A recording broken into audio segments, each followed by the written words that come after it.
Good morning students. Last video में हम question number 3 तक सॉल्व कर चुके हैं। नेक्स्ट आता है हमारा क्वेश्चन नंबर 4। क्वेश्चन नंबर 4 क्या कह रहा है? निम्नलिखित समुच्चयों के सभी उपसमुच्चय लिखिए। इसका फर्स्ट पार्ट है, एक समुच्चय दे रखा है ए, इसके सभी उपसमुच्चय लिखने हैं। तो हमें पता है कि समुच्चय की जो उपसमुच्चयों की जो संख्या निकाली जाती है किसी भी समुच्चय के, वो किसके द्वारा निकाली जाती है? 2 की पावर n द्वारा। किसके द्वारा निकाली जाती है? 2 की पावर n द्वारा। n क्या होता है? समुच्चय में दिए गए अवयवों की संख्या। तो यहां पर कितना अवयव है? केवल एक अवयव है। तो यानी इसके उपसमुच्चय लिखना चाहे तो 2 की पावर 1 बराबर 2, यानी 2 उपसमुच्चय होंगे इसके। कौन कौन से? एक तो स्वयं हो जाएगा और दूसरा कौन सा हो जाएगा? रिक्त समुच्चय 5। इसके 2 ही उपसमुच्चय हो गए, जो एक तो स्वयं और एक 5। अगर मान लो इसका कोई ये पूछता क्या इसके उचित उपसमुच्चय संभव हैं, तो क्या होता? नहीं है। इसके उचित उपसमुच्चय संभव है तो नहीं है। क्यों? क्योंकि उचित उपसमुच्चय में हम इन दोनों को हटा देते हैं। उचित उपसमुच्चय में क्या करते हैं? टोटल में से 2 की पावर उचित उपसमुच्चयों की यदि संख्या निकालनी होती है किसी भी समुच्चय के, तो क्या होती है? 2 की पावर n-2। तो ये 2 जो घटते हैं वो कौन कौन से घटते हैं? एक तो स्वयं घटता है और एक रिक्त समुच्चय घटता है। तो इसके उचित उपसमुच्चय नहीं हो सकते। इसके केवल यही 2 उपसमुच्चय हैं, एक तो स्वयं और एक रिक्त समुच्चय। सेकंड आता है a, b। सेकंड है a, b। तो इसके उपसमुच्चयों की संख्या अगर हम देखना चाहें तो कितनी होगी? 2 की पावर 2 यानी 4। कितने होंगे? 4 उपसमुच्चय होंगे इसके। कौन कौन से? a, b, b and 5। अब इसके अगर हमसे उचित उपसमुच्चय पूछता तो इसके उचित उपसमुच्चय हैं कौन कौन से? 1 और 2। ये इन दोनों को छोड़ के, ठीक है। इसके उचित उपसमुच्चय कौन से हो गए? a और b, ठीक है। तो 4 उपसमुच्चय हो गए। नेक्स्ट है थर्ड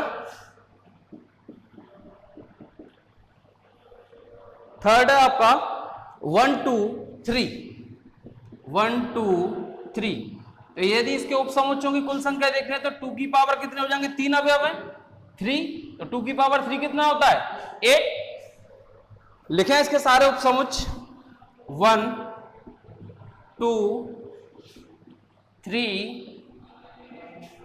1, 2 2, 3 1, 3 1 2 3 एंड 5। ये हो गए इसके। काउंट कर लो 1 2 3 4 5 6 7 8 उपसमुच्चय हो गए इसके। नेक्स्ट आता है इसका क्वेश्चन जो है पार्ट 4। पार्ट 4 क्या कहता है इसका?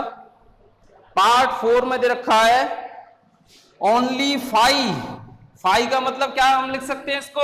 खाली मझला कोष्ठक। तो इसके उपसमुच्चय कितने होंगे? स्वयं ही होगा रिक्त समुच्चय का, तो इसमें कोई अवयव है ही नहीं। 5 इक्वल टू क्या होता है? खाली मझला कोष्ठक होता है, यानी इसमें कोई अवयव होता ही नहीं। तो इसके उपसमुच्चय जैसे निकालना चाहें तो यहां पर 2 की पावर n से कितने उपसमुच्चय होने चाहिए? n की वैल्यू क्या है? 0, क्योंकि एक भी अवयव नहीं है। तो 2 की पावर 0 बराबर, यानी इसका एक ही उपसमुच्चय होगा, क्या होगा? स्वयं। यानी क्या हो जाएगा? केवल 5 का उपसमुच्चय केवल क्या हो सकता है? स्वयं 5 ही हो सकता है, और कोई इसका उपसमुच्चय नहीं हो सकता, क्योंकि इसमें अवयव होता ही नहीं। भाई उपसमुच्चय कब बढ़ते हैं? जब उसके अंदर अवयव हो। यहां तो अवयव है ही नहीं। ये हो गया आपका क्वेश्चन नंबर 4 सॉल्व। नेक्स्ट देखते हैं क्वेश्चन नंबर 5।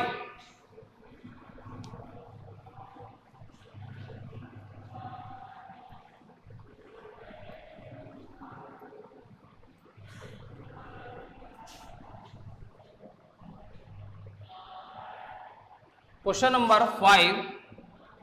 क्वेश्चन नंबर 5 में क्या कह रहा है कि P ऑफ A से हमारा क्या तात्पर्य है? घात समुच्चय। P ऑफ A अगर कहीं लिखा हुआ है ऐसे, तो इसका मतलब क्या है? A का घात समुच्चय। घात समुच्चय क्या होता है? किसी समुच्चय के सभी उपसमुच्चयों का समुच्चय। किसी समुच्चय के सभी उपसमुच्चयों का समुच्चय क्या कहलाता है? घात समुच्चय कहलाता है। तो वो पूछ रहा है कि P ऑफ A, यानी यदि कोई समुच्चय दे रखा है A, तो P ऑफ A में कितने अवयव होंगे, यानी A इज इक्वल टू दे रखा है उसने 5, या खाली मंझला कोष्टक लिख सकते हैं।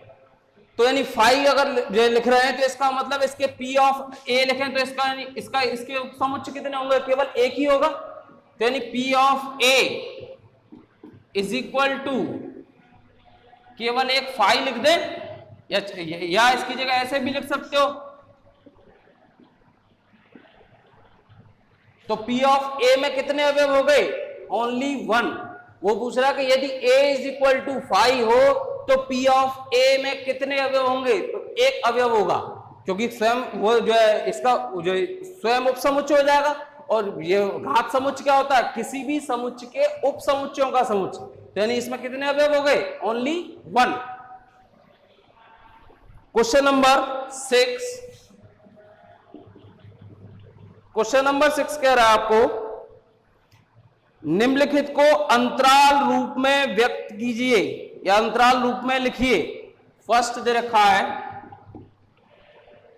x सच दैट x इस प्रकार है कि x बिलोंग्स टू r, यानी x किस में आ रहा है, वास्तविक संख्याओं में, यानी x का मान किस में से लिया जाएगा, वास्तविक संख्याओं में से। और वास्तविक संख्याओं में सारी संख्या आ जाती है, और x की वैल्यू -4 से क्या है, ग्रेटर देन और लेस देन और इक्वल क्या है, 6। तो इसे अगर हम अंतराल रूप में लिखना चाहें तो यहां देखें कि x का मान -4 से बड़ा है, बराबर नहीं है। तो यानी -4 इस अंतराल में शामिल नहीं है, लेकिन 6 से छोटा है और 6 के बराबर भी है। इसका मतलब है 6 इस अंतराल में शामिल भी है और इससे छोटे भी सारी संख्या इसमें शामिल होंगी। तो इसको अंतराल रूप में लिखना चाहें तो -4, x बिलोंग्स टू -4, 6। यहां तो कौन सा कोष्ठक आ जाएगा, छोटा, क्योंकि यहां कौन सा ये किस अंतराल को निरूपित कर रहा है, अर्ध विवृत अर्ध संवृत, यानी आधा खुला आधा बंद अंतराल। किसको व्यक्त कर रहा है, आधा खुला आधा बंद अंतराल। यानी पहले खुला है तो हमने छोटा कोष्ठक लगा दिया, बाद में बंद है तो क्या लगा देंगे, बड़ा कोष्ठक। यानी -4 इस अंतराल में शामिल नहीं है, लेकिन 6 इस अंतराल में शामिल है, और -4 और 6 के मध्य की तो सब संख्या शामिल है ही। तो ये हो गया इसको अंतराल, यानी x का मान -4 नहीं हो सकता, -4 से बड़ा और 6 से छोटी कोई भी संख्या हो सकती है, और 6 भी हो सकती है। ठीक है, ये हो गया आपका फर्स्ट सॉल्व। सेकंड दिया हुआ है x such that x belongs to r, यानी x इस प्रकार है कि x वास्तविक संख्याओं में से पर निर्भर करता है, या वास्तविक संख्याओं में से लिया जाएगा। और x का मान कहां कहां दिया हुआ है, -12 से तो x बड़ा है और -10 से छोटा है, -10 से छोटा है। ये हो गया आपका। अब देखो यहां पर दोनों ही जगह, यानी x का मान -12 भी नहीं हो सकता, -10 भी नहीं हो सकता। दोनों जगह क्या है, -10 से छोटा और -12 से बड़ा। इक्वल का साइन दोनों में से किसी में भी नहीं है। तो यानी दोनों ही जो सिरे की जो सीमा है वो इस अंतराल में शामिल नहीं होंगी। तो ये कौन सा अंतराल है, खुला अंतराल, ओपन इंटरवल। ओपन इंटरवल जिसमें सिरे की सीमाएं अंतराल में शामिल नहीं होती। तो यानी हम इसे अंतराल रूप में लिखना चाहेंगे तो कैसे लिखेंगे, x बिलोंग्स टू -12, -10। दोनों ही जगह छोटा कोष्ठक आएगा क्योंकि दोनों ही सीमाएं इस अंतराल में शामिल नहीं है। थर्ड आता है x such that x belongs to r, x belongs to r, x is less than 7 and greater than or equal 0। यानी इसका मतलब x का मान 0 के बराबर या 0 से बड़ा लेकिन 7 से छोटा, जीरो के साथ इक्वल लग रहा है, यानी ये कौन सा अंतराल हो गया, आधा बंद आधा खुला अंतराल, यानी बाएं सिरे की सीमा इसमें शामिल है किंतु दाएं सिरे की सीमा इसमें शामिल नहीं है। तो क्या हो जाएगा, x बिलोंग्स टू 0,7, यानी 0 तो शामिल है तो बड़ा कोष्ठक लगा दिया, 7 शामिल नहीं है तो कैसा आ गया, छोटा कोष्ठक लगा दिया, यानी ये कैसा, half closed half open interval. English में अगर बोलना चाहे तो half closed half open interval. Fourth part आता है इसका, यहां लिख देता हूं, फोर्थ पार्ट आएगा इसका, x such that x belongs to R, x की वैल्यू है लेस देन और इक्वल 4 एंड ग्रेटर देन और इक्वल 3, यानी x का मान 3 के बराबर या 3 से बड़ा तथा 4 के बराबर या 4 से छोटा। तो x बिलोंग्स टू, दोनों तरफ कैसा आ जाएगा, बड़ा कोष्ठक आ जाएगा, क्योंकि 3 और 4 दोनों ही इस अंतराल में शामिल हैं। ये कौन सा इंटरवल होता है, ये कौन सा अंतराल है, बंद अंतराल, क्लोज्ड इंटरवल। कौन सा अंतराल है ये, क्लोज्ड इंटरवल। ये हो गए आपके, तो यानी हमने समुच्चय निर्माण रूप में लिखे हुए थे ये सब, ठीक है, इनको किस में लिख दिया हमने, अंतराल के रूप में। बस यही कह रहा था वो कि निम्नलिखित को अंतराल रूप में लिखिए। तो इसने चारों अंतरालों का प्रयोग कर लिया।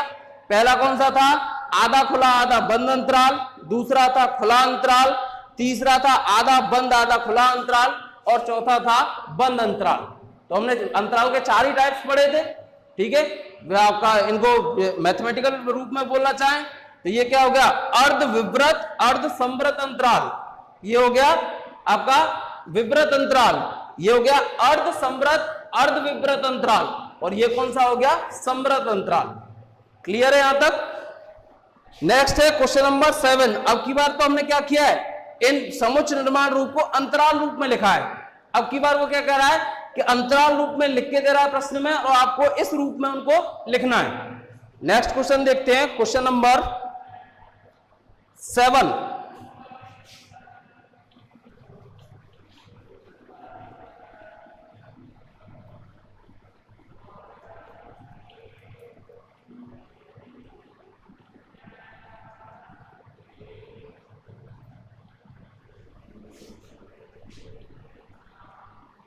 क्वेश्चन नंबर 7,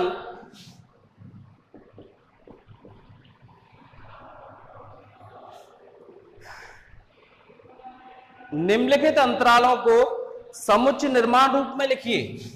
फर्स्ट दिया हुआ है, ओपन इंटरवल दिया हुआ है -3,0। तो इसे हम समुच्चय निर्माण रूप में लिखना चाहें तो सबसे पहले x such that x belongs to R, यानी x किसमें बिलोंग कर रहा है, वास्तविक संख्याओं में। फिर उसके पश्चात x का मान 0 से छोटा और -3 से बड़ा, इक्वल नहीं आएगा क्योंकि खुला अंतराल है, सिरे की सीमा इसमें शामिल नहीं है। अब यहां पर एक क्वेश्चन बनता है बच्चों कि यहां पर हमने x बिलोंग्स टू R ही क्यों लिया है। हम एक्चुअली हम n ले सकते थे, हम आपका i ले सकते थे, w ले सकते थे। अब इन सब में से क्यों नहीं लिया, क्योंकि n में ऋणात्मक नहीं आती, 0 नहीं आता। पूर्ण संख्याओं में 0 तो आता है लेकिन ऋणात्मक नहीं आती, लेकिन पूर्णांक में तो ऋणात्मक भी आता है, 0 भी आता है, लेकिन उसमें इनके मध्य की संख्याएं नहीं आती। जैसे 3.1, -1.2, -2.3, ये संख्याएं पूर्णांक संख्याओं में नहीं आती, ठीक है। इसलिए हमने क्या लिया है, x बिलोंग्स टू R, क्योंकि वास्तविक संख्याओं में सारी संख्या आ जाती है, ठीक है। क्योंकि यहां पर हमारा जो x का मान है वो -3 से 0 के मध्य की सारी संख्याएं, केवल पूर्णांक नहीं, उसके अलावा भी अपूर्णांक भी संख्याएं, जो पर में अपर में जितनी भी संख्याएं वो सारी है इन दोनों के, क्योंकि किन्हीं भी दो संख्याओं के मध्य अनंत संख्याएं विद्यमान होती हैं। किन्हीं भी दो संख्याओं के मध्य, जैसे 1 और 2 के मध्य अनंत संख्या विद्यमान है, 1.01, 1.001, 1.0001। अब जीरो बढ़ाते चलो आप, और मेरे ख्याल से एक जन्म तो क्या 7 जन्म कम पड़ जाएंगे, ये जीरो खत्म नहीं होने वाली। आप 1 पॉइंट से आगे नहीं बढ़ पाओगे, 2 तो बहुत दूर की बात है, ठीक है। तो इसलिए दो संख्याओं के मध्य अनंत संख्या छुपी होती है, बस वो क्या पूर्णांक नहीं होती। सेकंड आता है, तो ये कौन सा खुला अंतराल है, यानी इसमें सिरे की सीमाएं शामिल नहीं है। सेकंड आता है 6,12, 6,12 बड़ा कोष्टक दोनों तरफ लग रहा है, तो कौन सा अंतराल है, बंद अंतराल या क्लोज्ड इंटरवल या समृद्ध अंतराल, ठीक है। अब यानी दोनों सिरे की सीमाएं शामिल है, तो लिख दें इसमें x such that x belongs to R, और x का मान 12 से छोटा और उसके बराबर तथा 6 से बड़ा और उसके बराबर, क्योंकि दोनों ही अंतराल, जो दोनों ही सिरे की सीमाएं इस अंतराल में शामिल होती हैं। ये हो गया आपका सेकंड नंबर। थर्ड दिया है 6,12, कैसा हो गया, half open half closed interval, यानी अर्ध विवृत अर्ध समृद्ध अंतराल, यानी इसमें बाएं सिरे की सीमा जिस पर छोटा कोष्टक लगा हुआ है वो शामिल नहीं है, लेकिन दाएं सिरे की सीमा इसमें शामिल है। तो इसे हम समुच्चय निर्माण रूप में लिखें, x such that x belongs to R,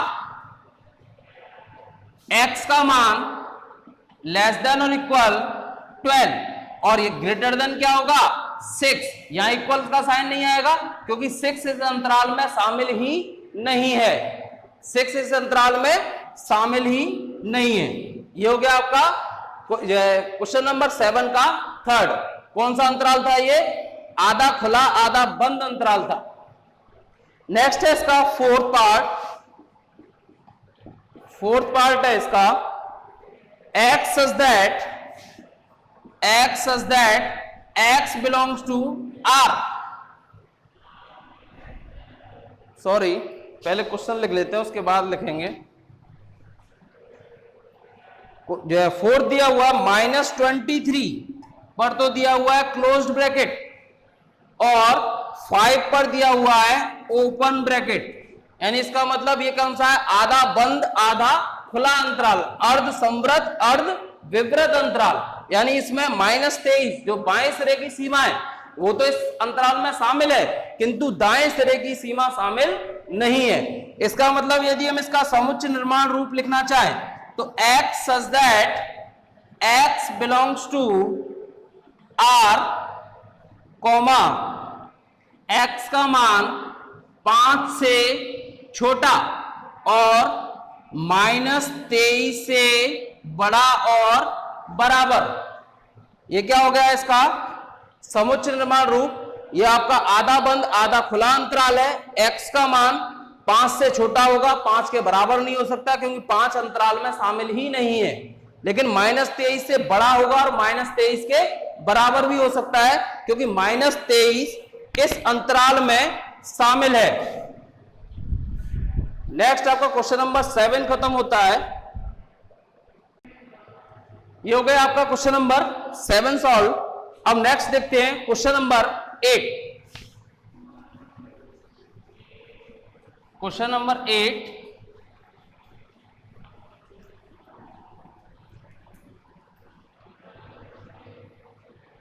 question number 8 में दिया हुआ है कि निम्नलिखित में से प्रत्येक के लिए आप कौन सा सार्वत्रिक समुच्चय प्रस्तावित करेंगे। फर्स्ट दिया हुआ है समकोण त्रिभुजों का समुच्चय, समकोण त्रिभुजों का समुच्चय। सेकंड दिया हुआ है समद्विबाहु त्रिभुजों का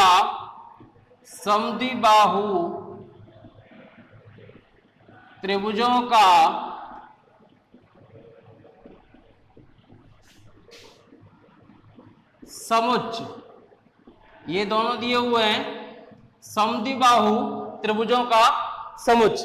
अब वो पूछ रहा है कि इन दोनों समुच्चों के लिए हम कौन सा सार्वत्रिक समुच्च प्रस्तावित करेंगे। तो सबसे पहले तो हमें ये माइंड में क्लियर होना चाहिए कि सार्वत्रिक समुच्च होता क्या है। सार्वत्रिक समुच्च एक ऐसा समुच्च जिसमें दिए गए समुच्चों के सभी अवयव विद्यमान हो, ठीक है, यानी उसमें सारे तो समकोण त्रिभुज आने चाहिए, सारे समद्विबाहु त्रिभुज आने चाहिए। तो मैं ऐसा करूं कि सारे त्रिभुजों का समुच्च ले लूं, समस्त त्रिभुजों का अगर जो समुच्च होगा उसमें समकोण, समद्विबाहु, समबाहु, विषमबाहु सारे आ जाएंगे। तो ये दोनों तो आ रहे हैं ना भाई, हमारा टारगेट क्या है कि इन दोनों के सारे अवयव विद्यमान होने चाहिए, ठीक है। तो ये इन दोनों के सभी अवयव किसमें विद्यमान हो सकते हैं, सभी त्रिभुजों के समुच्च में। तो हम इनके लिए कौन सा सार्वत्रिक समुच्च बनाए, तो सार्वत्रिक समुच्च कौन सा हो जाएगा इनके लिए, सार्वत्रिक समुच्च क्या होगा, सभी त्रिभुजों का समुच्च, सभी त्रिभुजों का समुच्च। सभी त्रिभुजों के समुच्च में आपके समद्विबाहु त्रिभुज आ गए, समकोण त्रिभुज आ गए, आपके सब विषमबाहु त्रिभुज आ गए, समबाहु त्रिभुज आ गए। तो यानी हमें तो केवल हमारा उद्देश्य तो ये था कि इन दोनों के सारे अवयव आने चाहिए। तो इन दोनों के सारे अवयव सभी त्रिभुजों के समुच्च में आ रहे, ठीक है। क्या यहां पर यह लिख सकते हैं हम कि सभी आयतों का समुच्च, नहीं लिख सकते, क्योंकि सभी आयतों के समुच्च में तो त्रिभुज आएंगे ही नहीं, क्योंकि आयत क्या होती है, आपकी 4 रेखाओं से घिरी हुई आकृति है, और त्रिभुज क्या है, 3 रेखाओं से घिरी हुई आकृति है। तो हमें कैसे लेने होंगे, ऐसा लेना होगा जिसमें 3 रेखाओं से घिरी हुई आकृतियों के सारे अवयव आ रहे हों। तो वो किस में आ जाएंगे, सभी त्रिभुजों में आ जाएंगे। तो इनके लिए कौन सा सार्वत्रिक समुच्च प्रस्तावित करेंगे हम, सभी त्रिभुजों का समुच्च। ये आपका क्वेश्चन नंबर 8 सॉल्व होता है। अब नेक्स्ट आता है क्वेश्चन नंबर 9। नेक्स्ट है क्वेश्चन नंबर 9। क्वेश्चन नंबर 9 में क्या कह रहा है, समुच्च A इज इक्वल टू दिया हुआ है 1 3 5, B इज इक्वल टू दिया हुआ है 2 4 6, C इज इक्वल टू दिया हुआ है 0 2 4 6 8, ये हो गया C। इन तीनों समुच्च ए बी सी के लिए निम्नलिखित में से कौन सा या कौन से सार्वत्रिक समुच्च लिए जा सकते हैं। अब उसने 4 ऑप्शन दे रखे हैं 1 2 3 4, इन तीनों समुच्चों के लिए कौन सा सार्वत्रिक समुच्च आपका सही होगा। अब उन 4 ऑप्शन में हमें देखना कि कौन सा सार्वत्रिक समुच्च सही होगा। तो हमें दिमाग में यह क्लियर होना चाहिए कि उन चारों में से वही सही होगा जिसमें इन तीनों के पूरे अवयव आ रहे हों, एक भी अवयव छूटना नहीं चाहिए। तो फर्स्ट ऑप्शन दिया हुआ है 0 1 2 3 4 5 6, 0 1 2 3 4 5 6। देखना जरा ए बी सी में से क्या सभी अवयव आ रहे हैं, नहीं आ रहे, ये सार्वत्रिक समुच्च नहीं लिया जा सकता। सेकंड है 5, इसमें तो वैसे ही एक भी अवयव नहीं होता, ये तो वैसे ही नहीं लिया जा सकता। थर्ड है 0 1 2 3, 0 1 2 3 4 5 6 7 8 9 10, 4 5 6 7 8 9 10। अब देखें इसमें 1 3 5 है, 2 4 6 है, 0 2 4 6 8, 0 2 4 6 8, यानी तीनों समुच्चों के सारे अवयव विद्यमान हैं। तो क्या हो जाएगा, ये इन तीनों समुच्चों के लिए सार्वत्रिक समुच्च हो जाएगा। फोर्थ ऑप्शन दिया है उसने, फोर्थ ऑप्शन दिया है 1 2 3 4 5 6 7 8, 1 2 3 4 5 6 7 8। अब देखें इसमें 1 3 5 135 है, 246 हैं, 0 2 4 6 8 2 4 6 8 तो है लेकिन 0 नहीं है। केवल एक अवयव अगर इसमें और होता तो ये भी क्या हो जाता, सार्वत्रिक समुच्चय हो जाता, लेकिन फिलहाल इसमें 0 नहीं है तो ये सार्वत्रिक समुच्चय इन तीनों समुच्चयों के लिए नहीं हो सकता। क्या इन दोनों के लिए सार्वत्रिक समुच्चय हो सकता है? ए और बी के लिए बिल्कुल हो सकता है, क्योंकि ए और बी के 1 2 3 4 5 6 सारे अवयव इसमें विद्यमान है, यानी ए और बी के लिए तो ये सार्वत्रिक समुच्चय हो सकता है, लेकिन ए बी और सी तीनों के लिए ये सार्वत्रिक समुच्चय नहीं हो सकता। ठीक है, ये आपका क्वेश्चन नंबर 9 सॉल्व होता है और ये आपकी एक्सरसाइज 1.3 एक्सरसाइज 1.3 ये भी सॉल्व होती है।